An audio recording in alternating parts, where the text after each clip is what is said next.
So imagine this. You're born one rainy morning, fresh from the soil, feeling moist and majestic. Life's simple. You crawl. You squirm. Occasionally, a bird swoops down and you have a near-death experience. But hey, part of the job.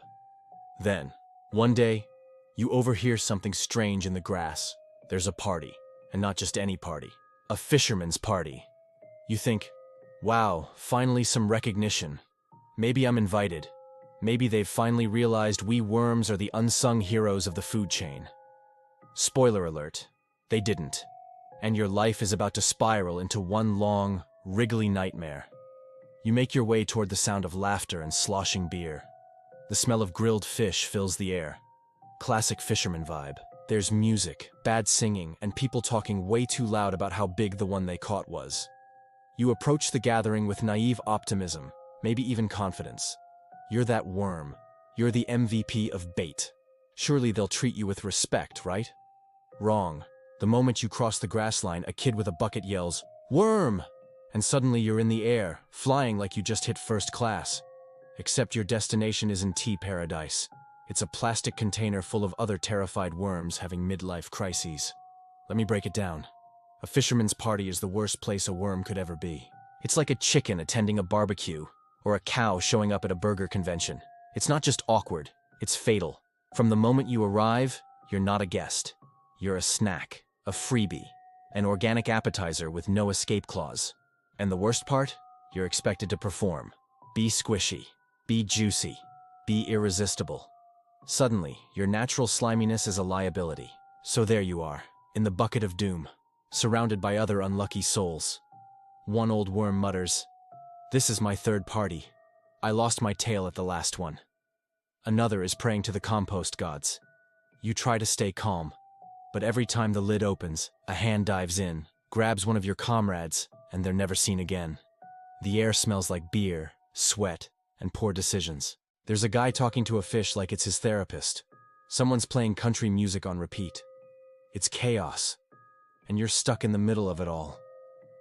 Eventually, your turn comes. The lid opens. A shadow looms over you. Giant fingers grab your middle like you're a hot dog at a baseball game. You're slapped onto a rusty hook like it's nothing. And just when you think it can't get worse, you're cast.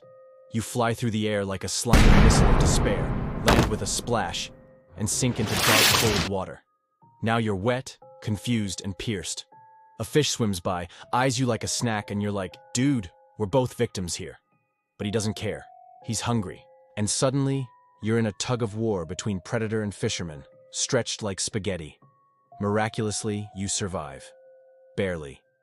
They reel in the fish, but you slip off the hook mid-fight and fall back into the lake like a soggy survivor from a B-rated horror movie. You sink to the bottom, emotionally wrecked, questioning every decision you've made since crawling out of the soil that morning. Freedom never felt so cold. Eventually, you make it back to land. You find a quiet patch of dirt, dig yourself in, and vow never to chase the sound of a party again. You live the rest of your life as a recluse, writing memoirs titled "Bait and Betrayal, A Worm's Tale." You open a support group for other traumatized worms and give motivational speeches about the dangers of parties that smell like beer and fish guts. So yeah, in case it wasn't too clear, being a worm at a fisherman's party is not just a bad idea. It is a nightmare in slow, squirmy motion.